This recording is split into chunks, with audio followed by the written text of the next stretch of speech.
LinkedIn was dead and now it's resurrected, and it really helps people build their outreach. Me, our CDO, our project managers, even our developers, they help us to sell when we meet with our client. And this is really powerful. Like salespeople, they're like, of course we can do that, you need Yeah. it, yeah, we're gonna do it. And even if they have tech expertise, they would never think about the client, and just their motivation lays in a different place than ours. I'm just, open to talk to people a lot. I'm never afraid to go to a person and be like, well, help me, I know you're an expert with that. A lot of smart people, a lot of people that have expertise and success, they really love to share. And I feel like this is what helps me to get new ideas, to look at the things from different perspective. And I just want to let people know, maybe someone who's listening to us, AI is not always AI. When you see AI software or a based or AI powered, you should understand that most of these products, I'm not even joking, it's like 80% of these products have nothing to do with AI. They're just if else things, just random ideas that people like to put AI on.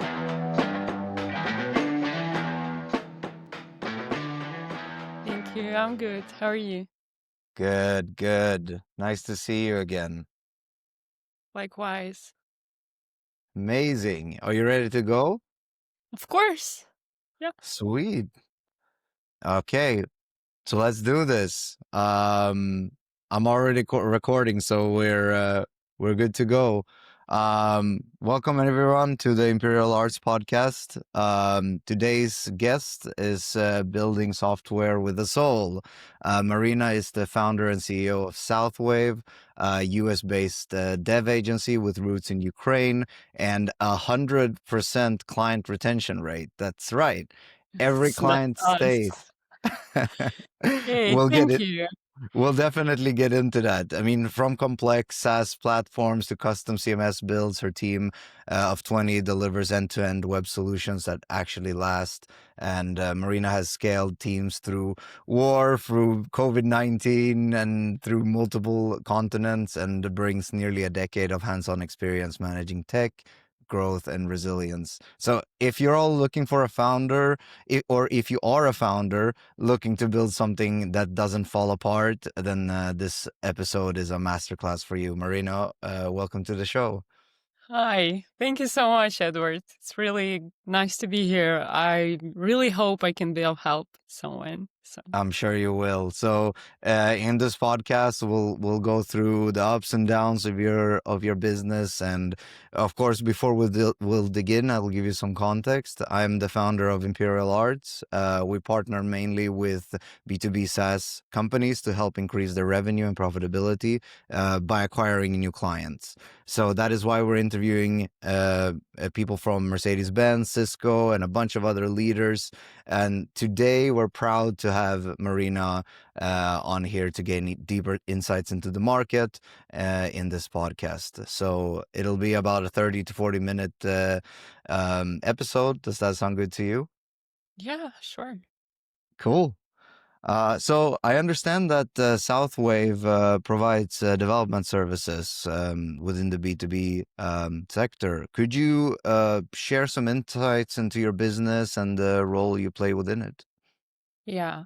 Well, I do manage this business as a CEO, and not only I put my hands into projects and what we do, but I also love working with our clients. So I'm one of those people who support our clients from initial interviews, from our first calls.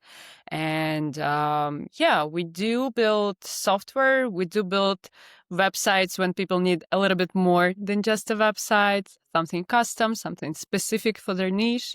And we do work with various industries. We work with insurance companies, with longevity supplement companies, with marketing companies, many different areas, but they all are in the same need for modern technologies, for normal prices, normal budgets to launch their products. And of course, they need those experts that they don't need to have in their team full time. So that's where we step out and we take care of their ideas, of their project, of their just basically their online presence. And yeah, we help them to deliver better service to their clients, or help make their teams more efficient with some internal software. So yeah, that's pretty much what we do. That's so cool. It sounds like people outsource you for in-house teams, basically. Yeah, it feels like it. We're not an outstaff company, but we do engage really hard into projects, and most of our developers, they do single project at a time or a couple of projects, so they can be involved, invested. And yeah, we really love when our team is focusing on the client project. We spend time to understand the business, to figure out budgets, limitations, and to make sure we provide the best fit solution anytime they request something from us. So yeah. That's so awesome. I mean, once you hop on with different clients, your processes need to be replicable, right? So, what are the current trends in the market that you're aware of in your industry right now, and where are the winds blowing? What are you noticing? Yeah, well, AI, of course. That's the trendiest trend that ever could be. And I just want to let people know, maybe someone who's listening to us, AI is not always AI. When you see AI software or AI based or AI powered something, you should understand that most of these products, and I'm not even joking, it's like 80% of these products, they are not, they have nothing to do with AI. They're not AI. They're just if else things, just random ideas that people like to put AI on it. But then there's a real trend that really helps people. It's ChatGPT API and other APIs that people connect to their products, and they really do use them. But when you are trying to subscribe somewhere and spend couple of dollars, you better figure out if it's really an AI and if it's really something cool. And then there are also clients who come to us who want to build their own AI, which is another big trend. And unreasonable, of course, because building your AI, it's a lot of money, a lot of data, and a lot of experts. So um, in this whole AI trend, the best thing you can do is build your bot using, for example, ChatGPT or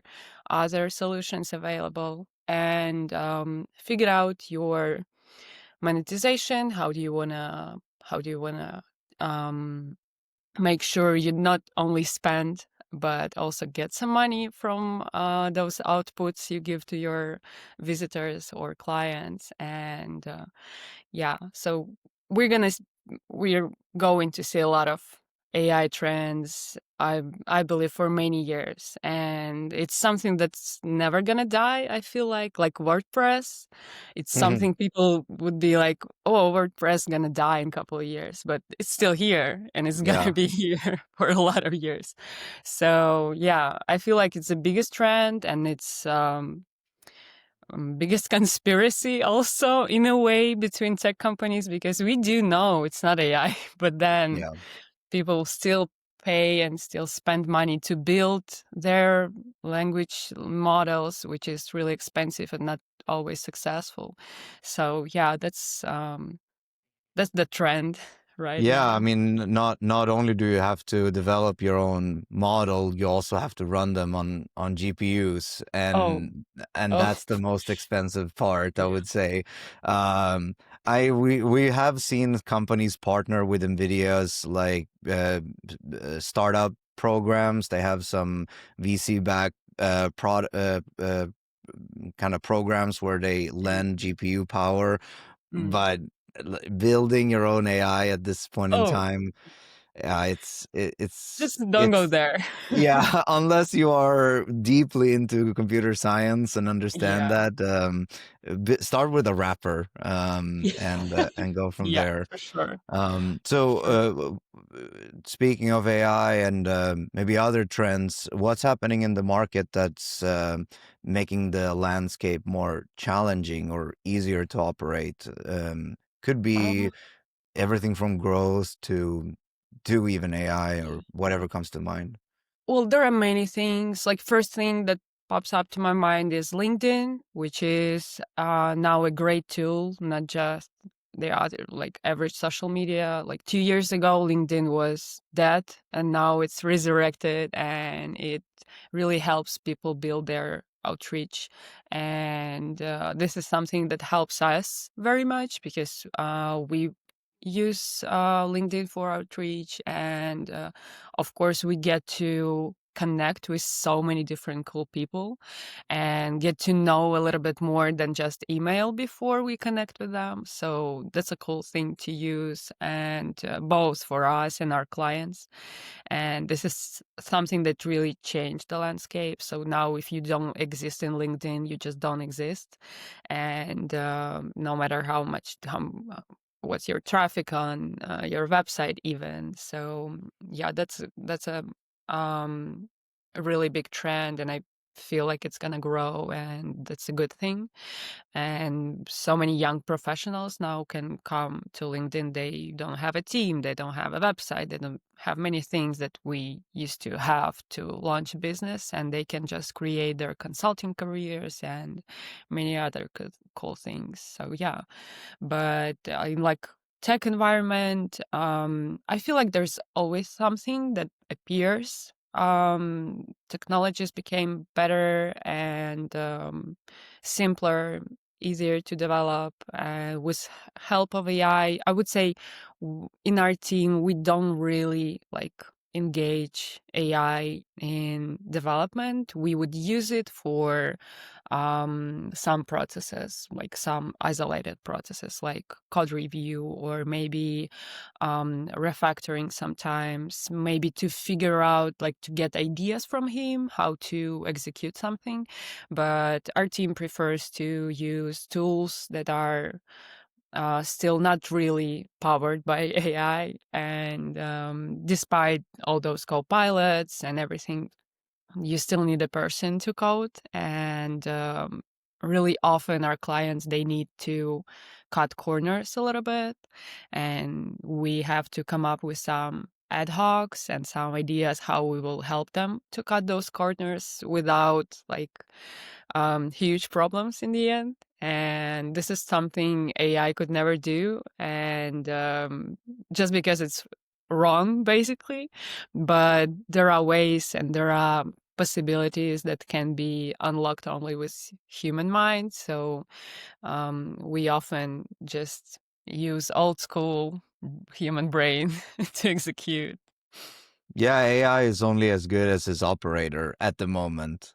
Yeah, The baseline knowledge usually comes from the human, kind of guides the AI where to go, right? yeah. You did mention LinkedIn, which is super interesting. Like we Mm, have indeed seen a yeah. resurrection.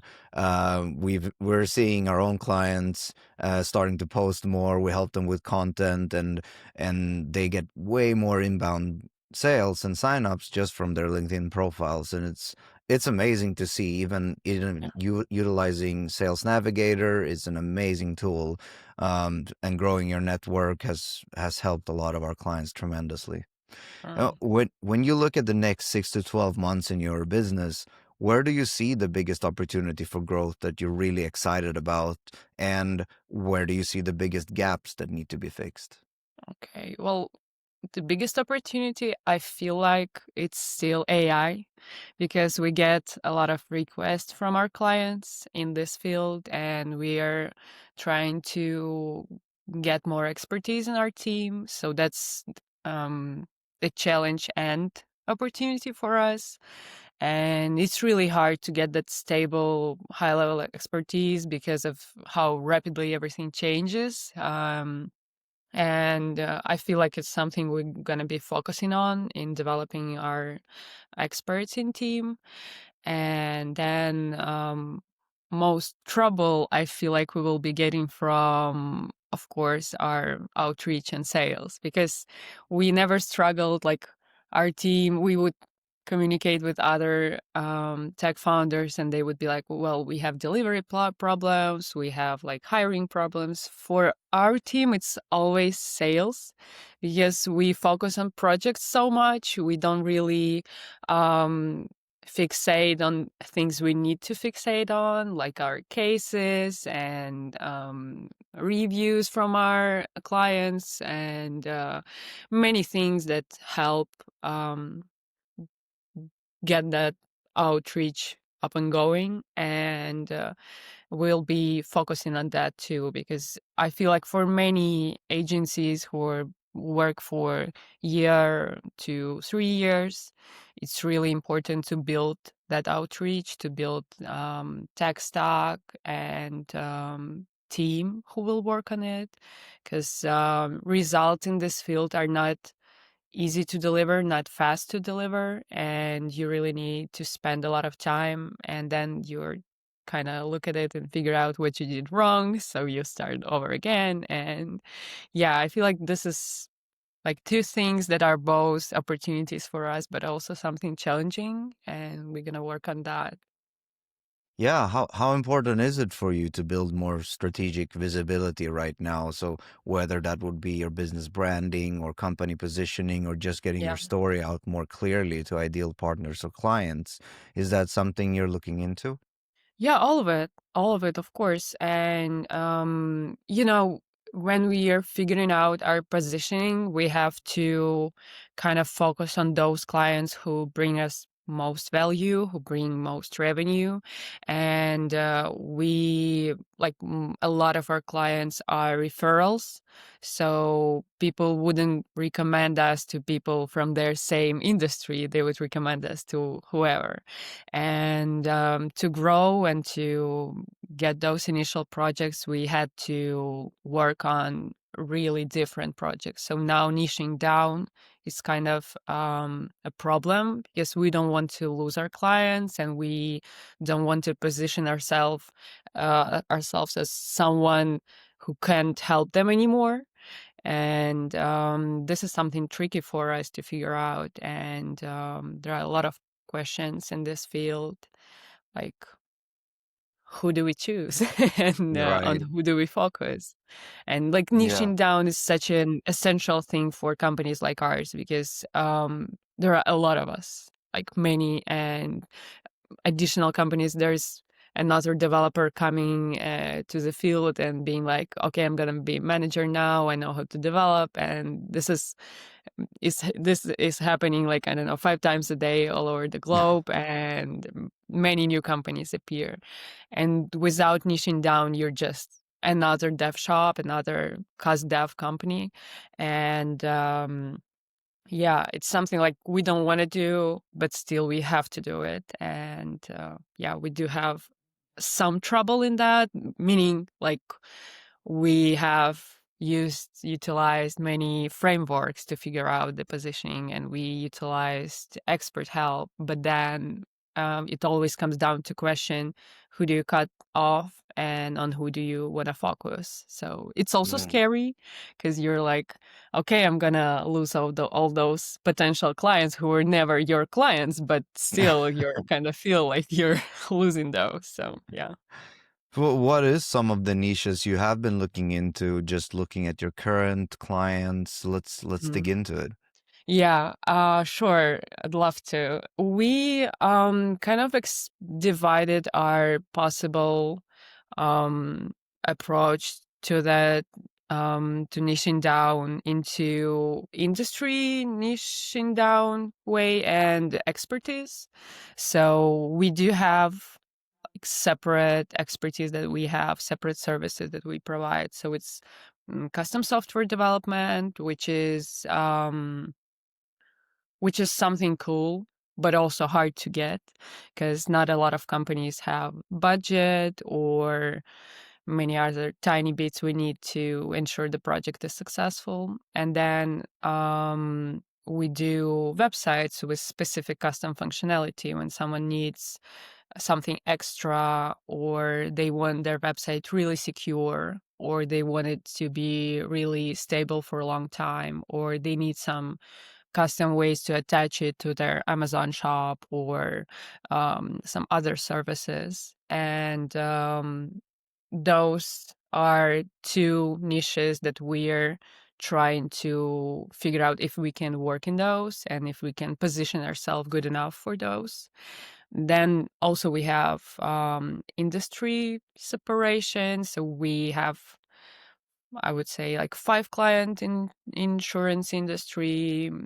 Better to say insure tech because they're products, and so we can go in there, which is cool opportunity because we have expertise to develop HIPAA compliant, SOC 2 compliant software, and this is a way into healthcare industry and health tech. And there are also marketing clients who do different kind of marketing. Some of them do experiential marketing, so their product is both physical and web. And we also have many growth agencies who need like something extra, like I told on the website, like they want to attach ChatGPT to it, or they want to like their bot that they developed, or they want to create some cool animation there or whatever. And yeah, we also looking in those industries and thinking that maybe that's what we should choose for a niche. And after we understood that it's hard for us to figure it out now, we started doing outreach to each of these categories one by one. Now we're at health tech campaign, and we have not seen any results for now, but it's only a month, so we'll see. Maybe you would, I don't know, let me know what do you think is best and what do you see from your experience is interesting. Yeah, I'm definitely hearing a pattern here. So in the beginning, you said that you're trying to establish your case studies and maybe Yeah. utilizing them more and reviews on your website. And I mean, just starting there and showing clients how they can utilize your services are a Mm. fantastic step. The way that you're now describing utilizing campaigns to reach out to these different industries, you're definitely on the right track. So, Okay. yeah, I would love to dive into how I can help Mm, and give you even more feedback. It really sounds like you're on the right path here. You just need mm, that little extra push and accountability because you are 100%. so busy with your clients and busy with the Mm. actual work you're doing. I understand that having a partner helping you with that would be extremely valuable. Yeah. Um, but let's get into some of these processes that you have today. Let's say, like in your recent experience, would you say your business development and client acquisition processes are where you want them to be, or are there still specific parts that feel slower or heavier than they should? Yeah, I feel like when we get the client, like a cold client, if we say, it's really hard for us to figure out if he is a fit for us.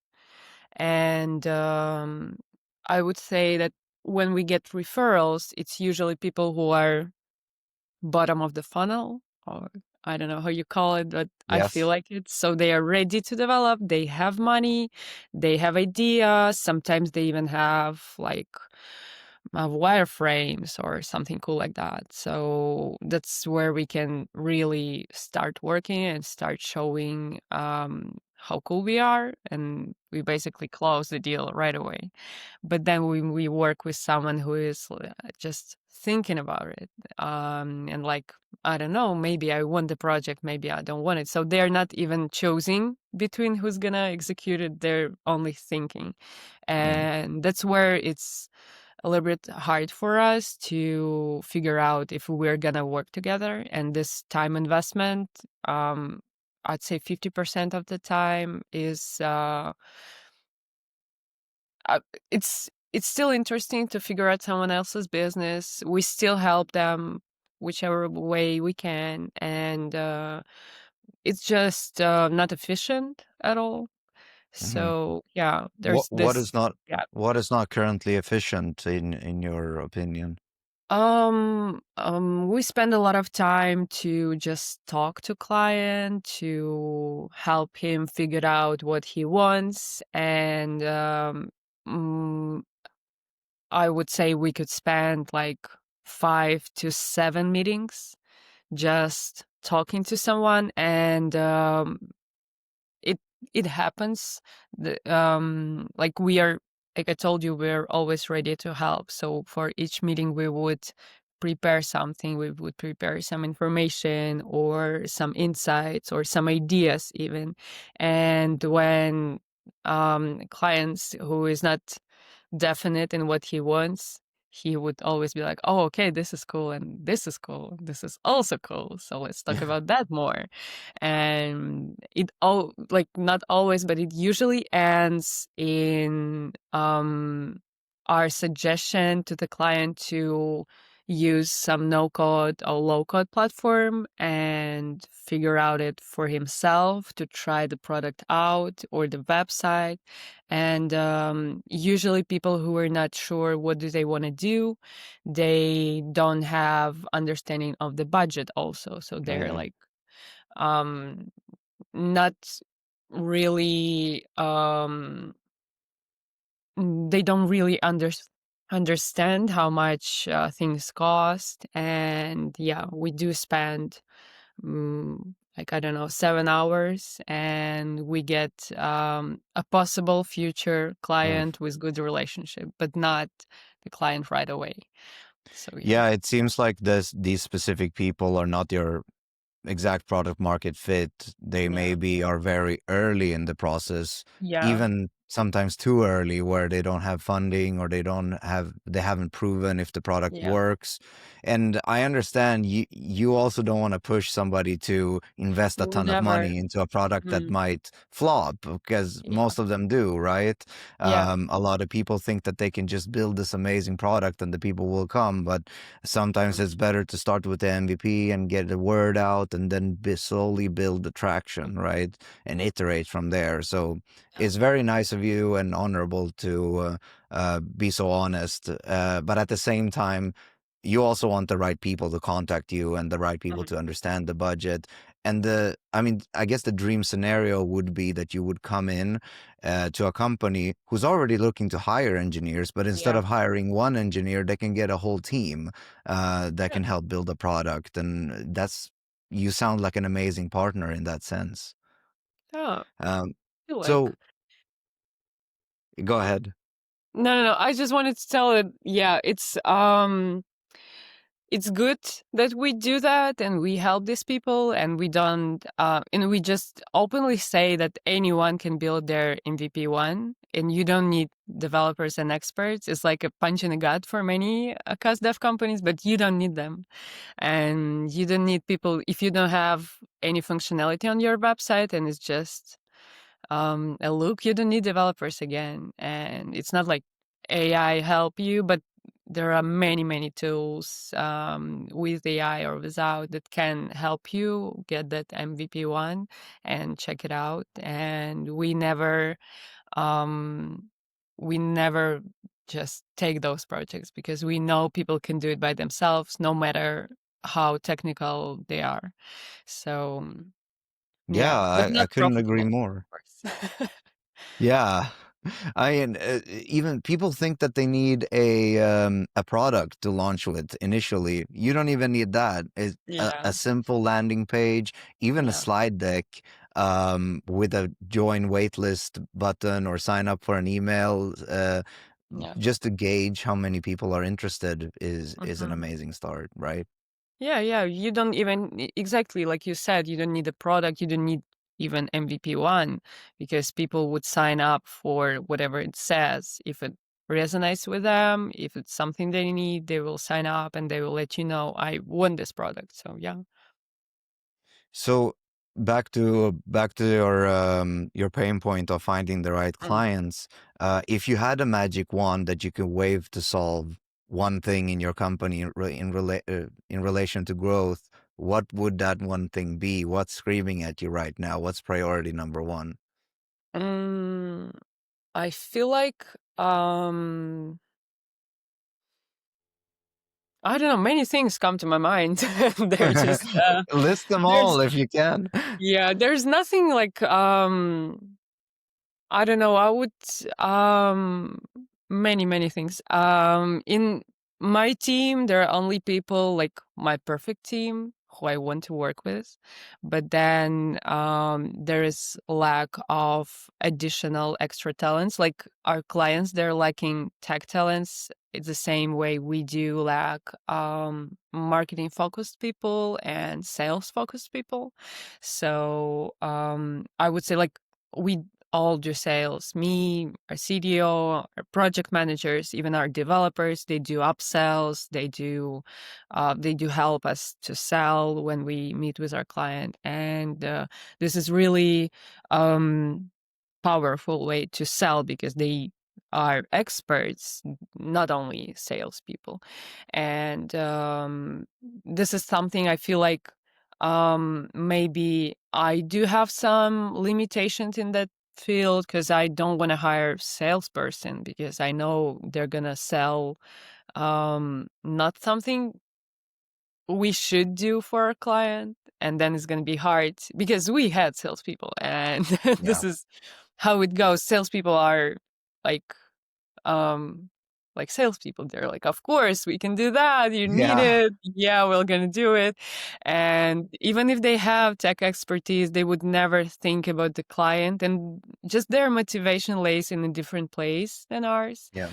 So, and it's hard to find a salesperson who will be like on both sides, ours and our clients. So, this is like I think my limitation. This is why we try so hard to build outreach right now because we want to get more inbound clients who will come to us. And yeah, I feel like we have to do either hire salespeople, either get that outreach up and running, and yeah, we don't really have time to miss, and it's something I would, yeah, I would put that magic wand on myself and make it just make it work. Speaking of yourself, when it comes to building or scaling teams to help drive growth, do you prefer doing most things yourself, or are you more focused on finding the right partners and systems to take things off your plate? I feel like I do both. And I'm not afraid to delegate stuff. I'm always like, do it. I don't want to do it. But then when we do something for the first time, I always take this responsibility on myself. So with outreach system, I'm very involved. And yeah, I feel like both, but I would prefer if I could just let it go. Of course, of course. And what are you currently responsible for? How are you currently spending your day? Um, so I wake up, I open my laptop, and I start my meetings with Ukrainian team because they're like 7 hours ahead. Oh, that's right. And yeah, yeah, I feel like my day really depends on it. I do work with our finance, I do work with our clients, and I would say like, most of the time I'm focusing on potential clients. I would talk to people who are potential clients. I would like touch them a little bit, remind them that we exist, that we can talk, and I'm focusing mostly on that, but I also engage in project launches, and I try to be with the client this whole process from the moment we met to onboarding to his project, and then I let him go. Yeah, so basically I work with that. But then also there's a team that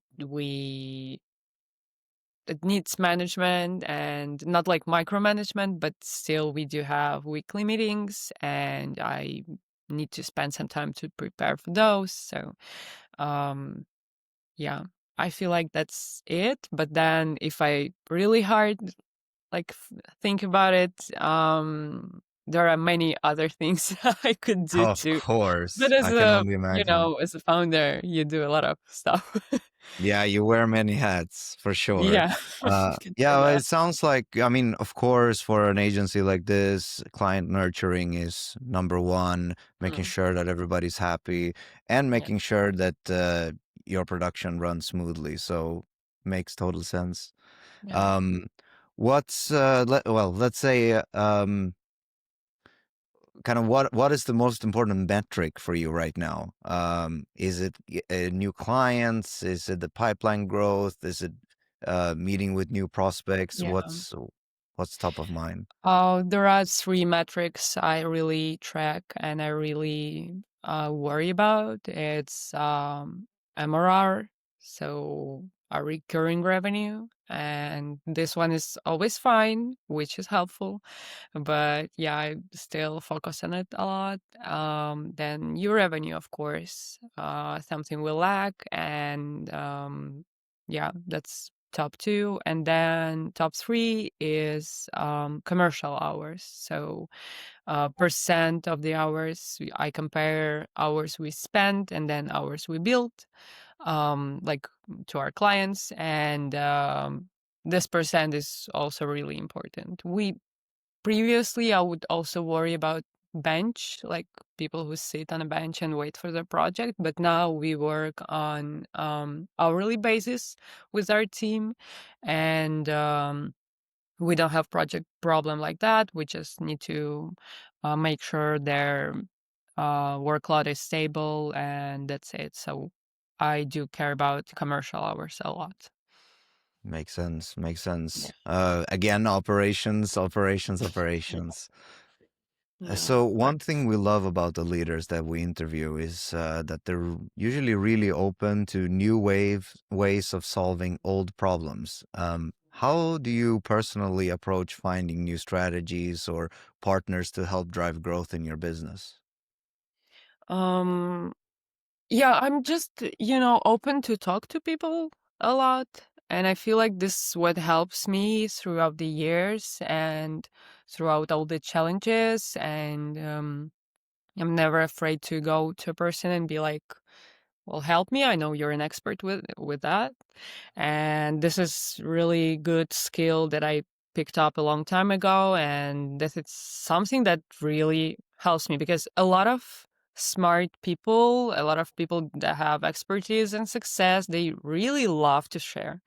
And I feel like this is what helps me to get new ideas, to look at the things from different perspective, and just helps me to understand that I'm not alone, which is really, really helpful when you're looking for solutions. You would be like, well, I'm the only person on earth who needs that. And ChatGPT doesn't know the answer. So, yeah, but then there are people, and I rely on consultants, friends, just LinkedIn connections, random calls, and I don't know. I just got a potential client yesterday. I was one of the just emails in his cold outreach, and I don't know. I was thinking about maybe we could work with him and maybe we can be his clients, but then on our call, we figure out that he needs a project and he needs help with this project. And this is just something that happens when you do go into cold emails and you say yes to people and you go and talk to them. And I feel like this is a really valuable source of lots of ideas, lots of just points of view.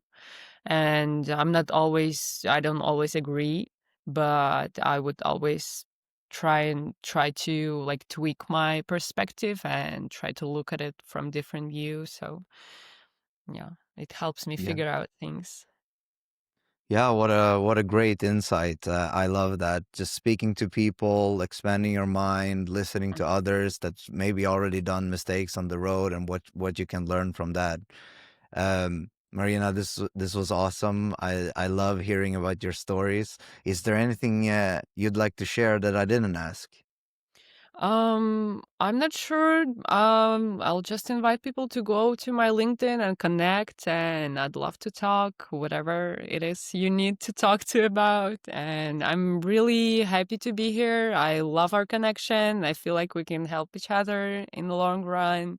And yeah, I'm just really happy to be here. Awesome. Well, that was Marina Kisil. And everybody, please check out southwavesoft.com. Wonderful people, great experience, an amazing website already. Connect with her on LinkedIn and check out their website for more engineering help. Marina, thank you so much for joining. Thank you.